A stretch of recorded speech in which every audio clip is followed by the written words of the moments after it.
Right friends, welcome back to newspaper editorials discussion. Today there are 6 articles in the Hindu and we are going to deliberate one by one. The first one is a wake up call. More and more Jawans are taking up the social media route to express their grievances. They are using social media route like Facebook, WhatsApp, and in this context this editorial is written. The issues raised by various Jawans pertaining to defense forces as well as central armed police forces, and we will come to it a little later. Last week we discussed Ministry of Defense has got 4 forces. These are military, what you call in traditional terms, Army, Navy, Air Force. These 3 are called military forces. These 3 along with the Coast Guard, these 4 comes under Ministry of Defense, and from examination perspective you should have clear idea about this. Army, Navy, Air Force, Coast Guard, these 4 comes under the administrative control of Ministry of Defense, and these 7 are Central Armed Police Forces or CRPF, and these 7 are loosely called sometimes paramilitary forces. And with regard to the need for existence of each and every force, we are going to deliberate in the 6th article, because the 6th article today in the Hindu pertains to this Central Armed Police Forces. So, when I am discussing that, I am going to deliberate what is the role of each and every force, that is the Central Armed Police Force. So, here Central Armed Police Forces as well as these military forces under the Ministry of Defense, Army, Navy, Air Force, they started expressing their grievances like with regard to poor quality of diet, poor quality of dal, at the same time rotis are half burnt. All these things were brought through social media. Then colonial era practices. Colonial era means the practices in existence during the British times. They are being continued now in defense forces as well as Central Armed Police Forces. Then Sahayak system. Under Sahayak system, these Sahayaks are doing the personal works of the officers. Then buddy system. This buddy system means when the Jawans are attached with the officers, these Jawans are being utilized for doing their personal works. Then reduction in rations, the menu is being reduced day by day, and as per the menu only 40 to 50% items are being supplied.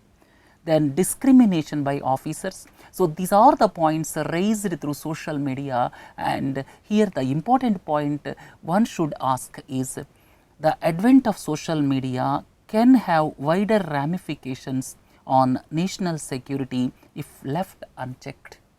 So, the advent of social media and the usage of social media by armed forces, how far it is justified, and this will have wider ramifications on the national security. So, it should be checked and it should not left uncontrolled and critically examined. This is one important point, because taking social media route may threaten our national security, because our secrets can go to the enemy countries. Then second point is social media is threatening the conventional systems of governance. This in the broader perspective as far as governance of countries are concerned. Nowadays social media platforms like Twitter as well as WhatsApp, they are being used more and more, and social media is threatening the conventional systems of governance. Throw some light on this statement. So, these type of discussions are expected, and with regard to the armed forces we will deliberate in the 6th article. The second article is with regard to GST. Yesterday we discussed a lot more things about GST and decisions taken day before yesterday with regard to the regulatory mechanism up to rupees 1.5 crores, above rupees 1.5 crores. Yesterday we deliberated in detail about goods and services tax, how does it benefit industry, how does it benefit government, and what necessitated the introduction of GST. All these things we deliberated yesterday, and I listed 3-4 points, whatever we have not discussed yesterday. As per the editorial, industry may require more time for implementation because industry is asking 6 months from the passage of legislation, and each and every state has to ratify the legislation of GST. And another important aspect is this taxes, what taxes are to be taxed at what percentage. There are various percentages, 12%, 18%, something like that, and these issues are not clear, and after clearing all these things, it requires 6 months for industry. So that aspect is to be kept in mind, and before implementation of GST, government can think of giving stimulus to the economy, because nowadays fiscal stimulus is very much essential. Because of the reason private investment is not up to the mark. Under these circumstances, government expenditure is to be increased. So with the fiscal stimulus, with the tinkering of indirect taxes, that is the need of the hour before the implementation of GST from 1st July. That is another point which emanated from this editorial. Then more clarity is needed on penal provisions.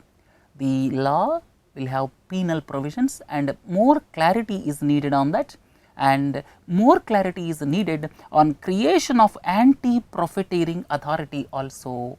And another important aspect is sufficient safeguards must be taken so as to prevent the return of this Inspector Raj. This is very important, and government should have necessary safeguards, and human interface must be minimized. If human interface is not minimized, then corruption is inevitable.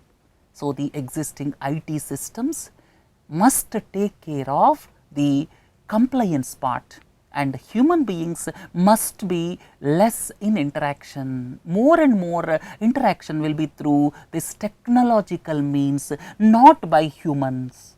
Right. So these are the points pointed out from this editorial. Let us look at the third one, voting in a season of discontent. This is with regard to Manipur. So I am going to deliberate not from the political or the election perspective, but from the perspective of what exactly is the situation in Manipur, because some agitation, some blockade is by some Naga forces is going on, and in this context I am going to throw some light on the situation in Manipur. And here all of you, please do not forget Iram Sharmila, who fought against the imposition of Armed Forces Special Powers Act for around 15 years. Iram Sharmila fought against the government for the repeal of Armed Forces Special Powers Act for 15 years.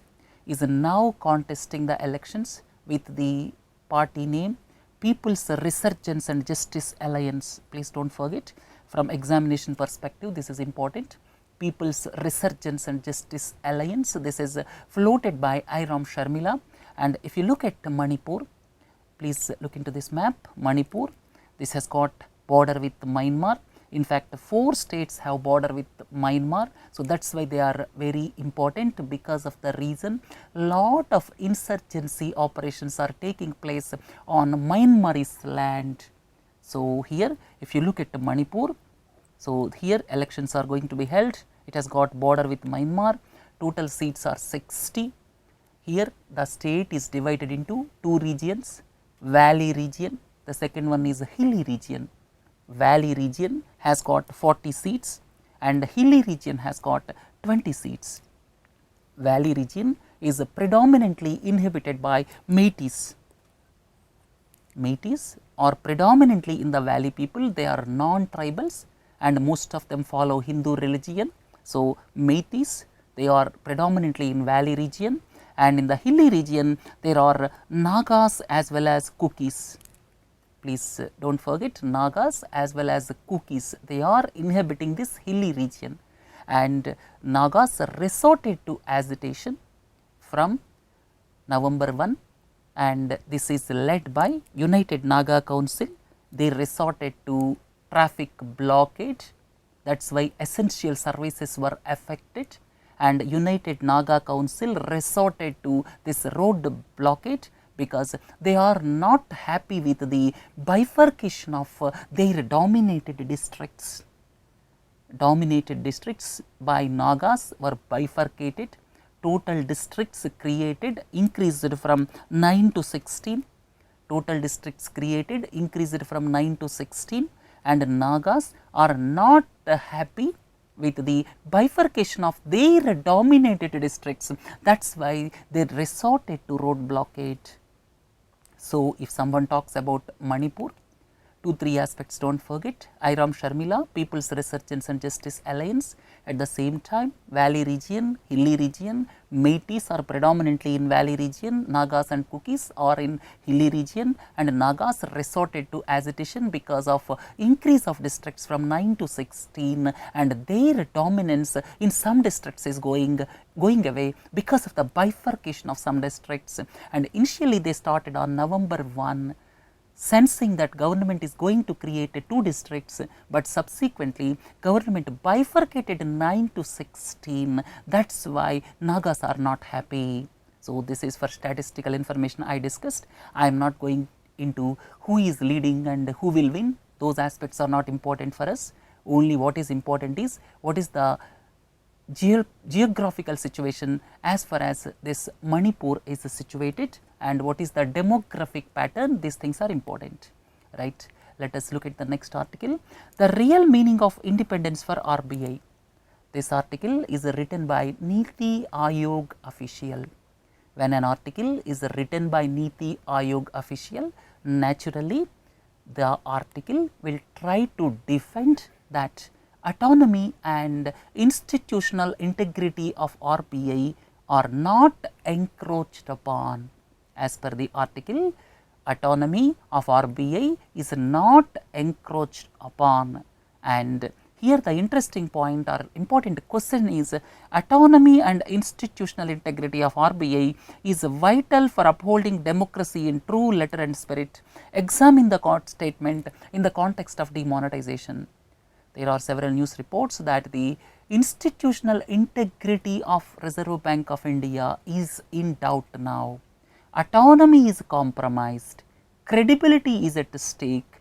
These are not the statements from ordinary people, these are the statements from reputed economists like Y.V. Reddy, then Bimal Jalan. So, under these circumstances, this article is basically defending the government's viewpoint that RBI's autonomy is not compromised.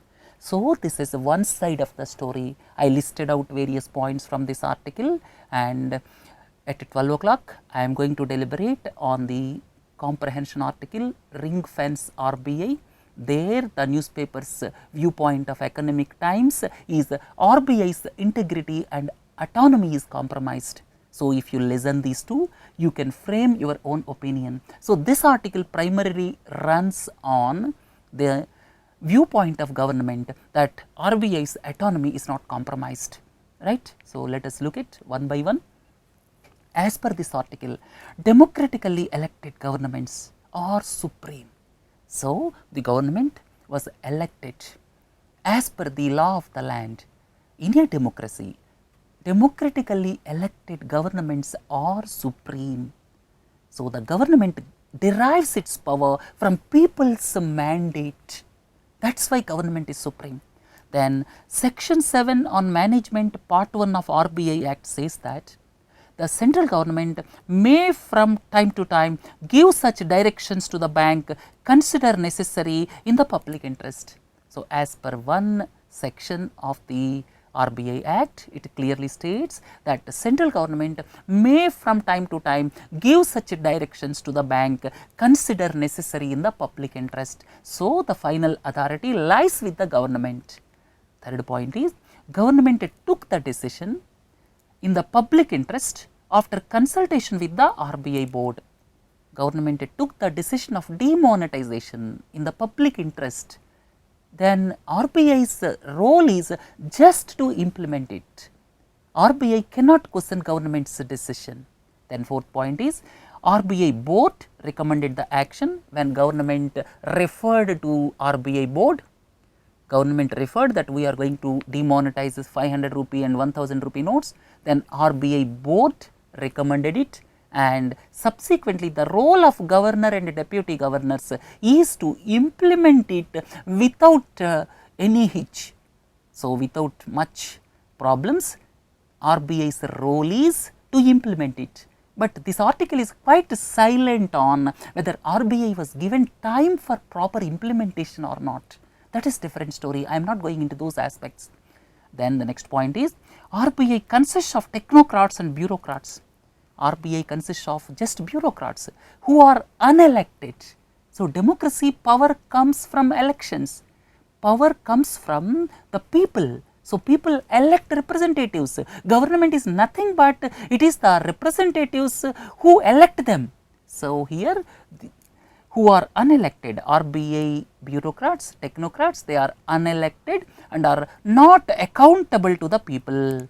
Who are accountable to the people in a democracy? The elected government is accountable to the people, and based on various acts, based on constitutional provisions, various institutions derive their authority. In a democracy, final responsibility lies with the government. So, RBI's autonomy is compromised, that is not the relevant question here. RBI has to do what government feels right to do. Then the next point is Monetary Policy Committee. Government constituted 6-member Monetary Policy Committee. Previously, RBI governor used to call the shots. Now it is no more. When there is a tie of 6 members, then only RBI governor will come into picture. So, Monetary Policy Committee and a fixing of inflation target by the government are in the right direction. So, government gave inflation target of 4% plus or minus 2%. At the same time, government constituted Monetary Policy Committee. So, it is up to the government to decide. Once the inflation target is fixed, then it is up to RBI governor how to ensure that inflation target. So, final authority rests with government. Then, hiving off of debt management functions from RBI should be done so as to remove conflict of interest. Now, people are talking about debt management functions. What is this? Debt means government borrows money every year. Government, to finance its fiscal deficit, borrows money every year, and this borrowing activity is undertaken through RBI. Government's borrowing activity is undertaken through Reserve Bank of India. So, the debt management is done by Reserve Bank of India. At the same time, Reserve Bank of India is fixing interest rates. And on the other side, it is acting as a debt manager to the government. So, this creates a conflict of interest. This creates a conflict of interest. So, here I would like to tell you one more example with regard to conflict of interest. Donald Trump, now elected as United States of America president, and he got businesses worth billions of dollars. So, his governance may create conflict of interest because he got business interests. Some of the policies of Donald Trump may favor his business interests. That is why he is trying to keep them aside from the management control. So, Donald Trump stated that he will create a trust and he will hand over all the businesses to trust, because if he is the manager of these business activities, then what will happen? Conflict of interest will take place. So, this term is very important. Please understand this term. Conflict of interest means when two interests, all of you are familiar with BCCI Srinivasan some time back. So, these are examples of conflict of interest, right. So, here debt management should be hived off from RBI, otherwise it creates conflict of interest. Then the final point is government is not interfering in the role of RBI in controlling commercial banks as a regulator. Government is not intervening in the RBI's functions when it controls banks. So, here RBI's autonomy is not compromised. This is the viewpoint of this article, and the contrary viewpoint is available from various other editorials and articles. At 12 o'clock in comprehension, you will hear this contrary view, right. So, with this, let us conclude this fourth article. Let us look at fifth article. An Afghan agenda for Trump. United States of America invaded Afghanistan almost 15 years ago, and things are deteriorating day by day. Who is responsible for this? And during the Barack Obama's tenure, things further deteriorated. And here the main crux of this article is Barack Obama policy failed in Afghanistan. Basically, Barack Obama felt that war on terror can be won militarily.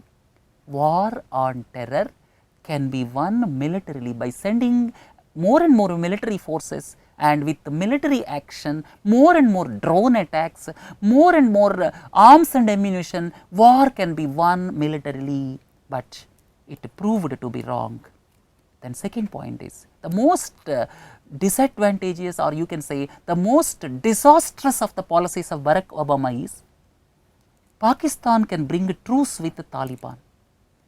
USA felt, Barack Obama felt that Pakistan can do much to bring Taliban onto the negotiating table, but this also proved to be wrong.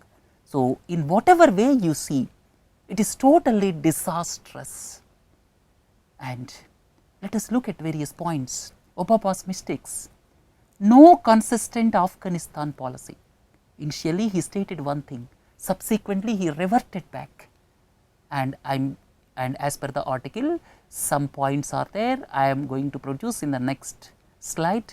No consistent Afghanistan policy. Second one is depended too much on Pakistan to resolve Afghan issue. In fact, depending too much on Pakistan. All of us are familiar with Pakistan is behind aiding and abetting terrorism, not only towards India border, but also towards Afghanistan border. Then the third point is advised Afghanistan to resolve border issue of Durand line amicably with Pakistan. Durand line, that is the border between Pakistan and Afghanistan. Afghanistan is not agreeing to it, and Obama stated that you discuss with Pakistan and solve this issue. Then the next point is USA not learnt from its mistakes. All of you are familiar with Osama bin Laden. He was killed on Pakistani land. Then Mullah Omar, he was also killed on Pakistani land. Why Pakistan is giving shelter to these militants? And in spite of all these things, America has not learnt mistakes. And the next point, here you see this is Pakistan-Afghanistan border is the Durand line, and Afghanistan is not accepting that. There are several reasons for it, and Pakistan not only towards Indian side but also towards Afghanistan side, it is aiding and abetting terrorists. And if you look at next aspect, no serious effort by Obama to degrade safe havens in Pakistan. Pakistan is considered to be safe haven for terrorists, but no consistent effort by Barack Obama. Then the next point is in 2012 and 2014, two contrasting statements you see from Mr. Obama. Obama wrote to Afghan president that he is concerned about safe havens in Pakistan. In 2012, Obama stated that he is concerned about safe havens in Pakistan. And subsequently in 2014, Obama stated that Pakistan is a strategic ally in the war on terror. So, you see the contrasting statements. At the same time, out of $33 billion of US assistance to Pakistan so far, $21 billion assistance was given under President Obama. Now, Afghanistan issue became much more complex. Almost 1/4 of the land is still occupied, and vast hinterland is occupied by Taliban. So, Afghanistan is in crisis, and Barack Obama's policy literally failed the policy of Afghanistan. So, the situation in Afghanistan too deteriorated nowadays, and there is no consistent policy, and if you look at both the ways, it is total failure policy as per this article.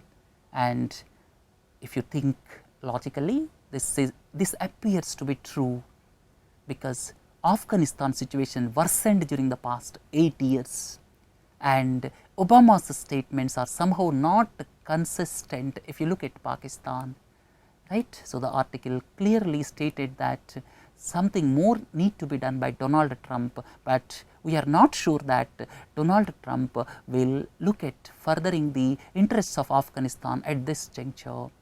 And the last article, don't let messengers shoot themselves. Here this is with regard to the low morale in the central armed police forces with vis-a-vis the defense forces, or you can say military.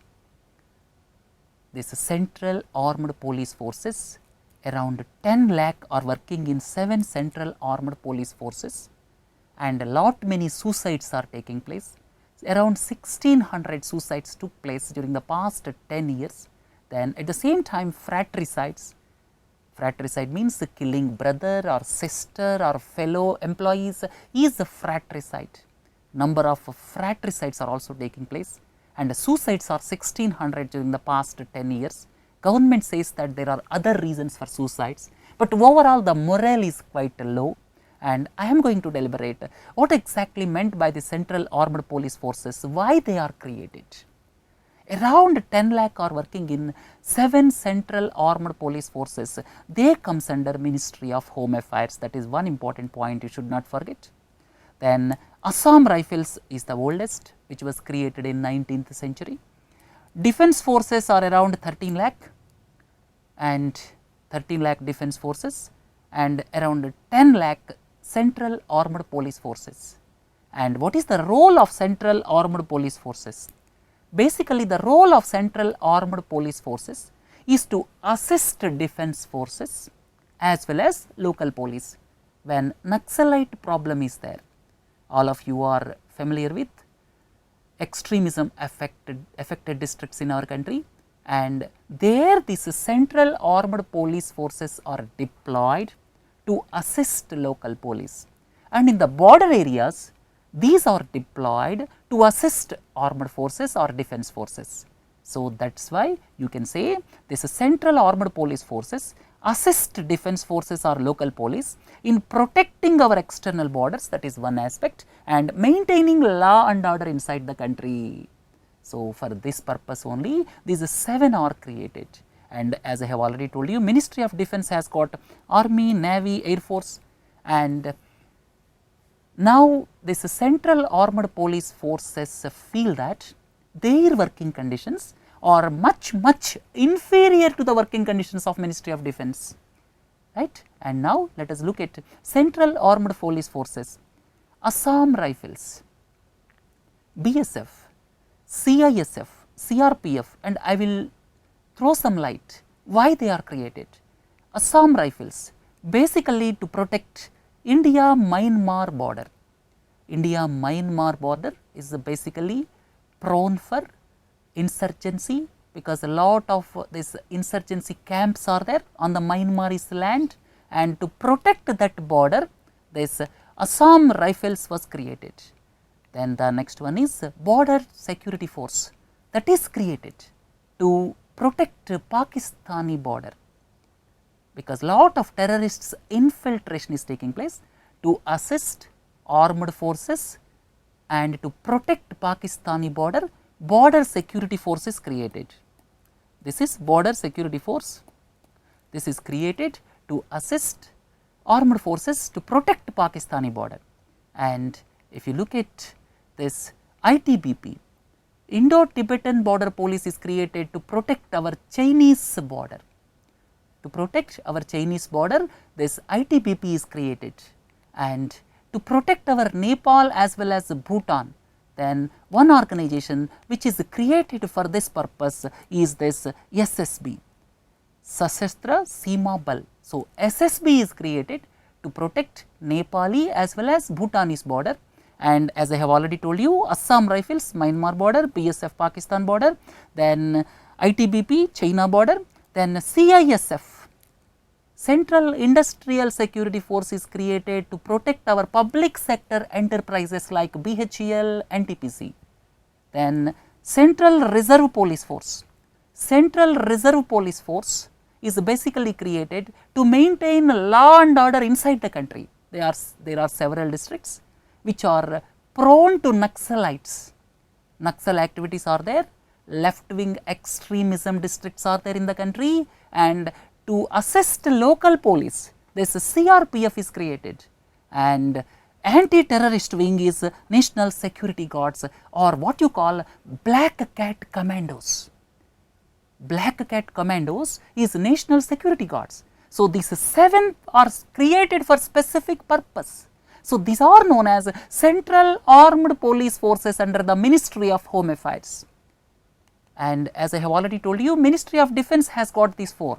So, this is all about Central Armed Police Forces and Defence Forces.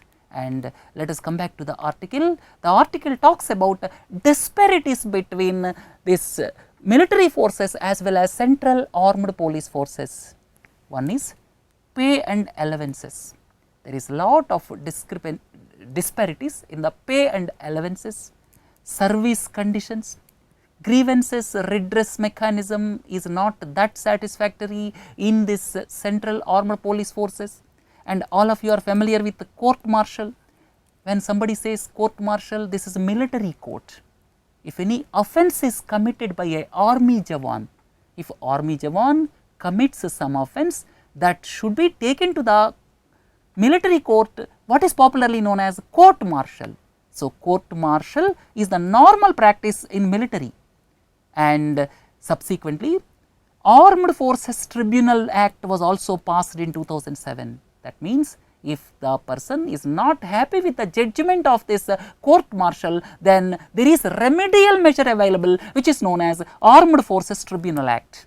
Armed Forces Tribunal Act is basically for the defence forces, not for Central Armed Police Forces. So, when you look at defence forces, the mechanism is court martial and redressal mechanism is Armed Forces Tribunal Act of 2007, based on which armed forces tribunals are established. For Central Armed Police Forces, it is the system of security force court with less legal safeguards. There is no redressal mechanism. Here, security force court, that means if a jawan of CRPF commits something, then he will be taken to security force court, and there is no redress mechanism subsequently. That is the lacuna, and that is the disparity between this defence forces and Central Armed Police Forces. This article is all about this, and the next point is no second line of appeal, as I have already told you. Then approaching civilian judicial system is a challenge, because please do not forget, under articles 33 and 34 of the Constitution, fundamental rights can be restricted to the armed and police forces.